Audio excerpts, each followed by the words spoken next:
Vito LaBella from CEC 20. Thank you. I should have been on that side. That was the height side. So I wore red for Lunar New Year. Happy New Year, everybody. Happy New Year. Thank you.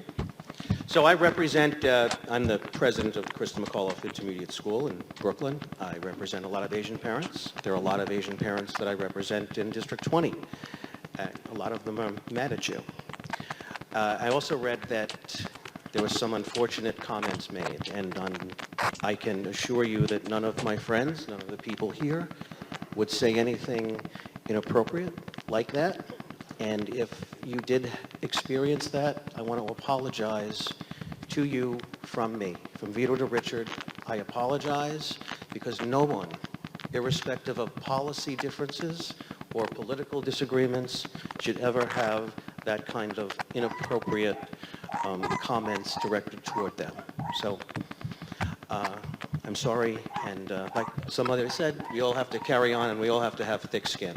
I want to also thank some of my military personnel.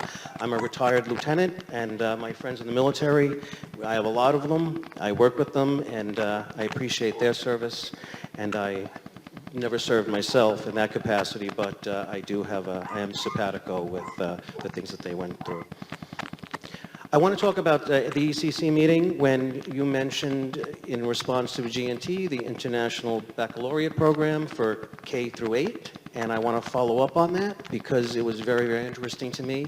After that, I did some due diligence because I think that that is a possibility to bridge the gap between the issues that some people have with the current G&T and where some of our families, specifically my immigrant families, not just from China, but from India and Pakistan and Russia and Eastern Europe, and my type A corporate families and my military families and my cop families, the type of instruction that we want for our children, yes, starting in kindergarten, starting when you're 4 years old. And that's a very structured, a disciplined, a rigorous kind of an education.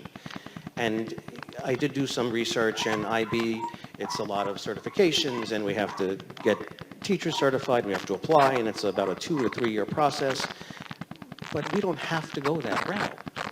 We can, in the DOE, develop our own highly rigorous, I like to call highly structured curriculum and pedagogy. And we could offer that to any parent that wants that for their child. And because I realize that there are parents and families who hate that.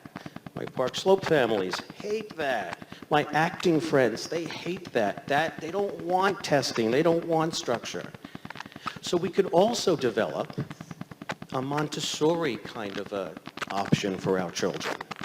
So we have a highly structured, a structured, and the structured could be enrichment for all, and we have a non-structured.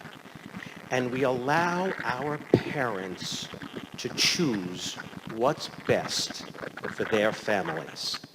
And the non-structured option would go to a middle school that was similar and then off to a consortium high school like Beacon.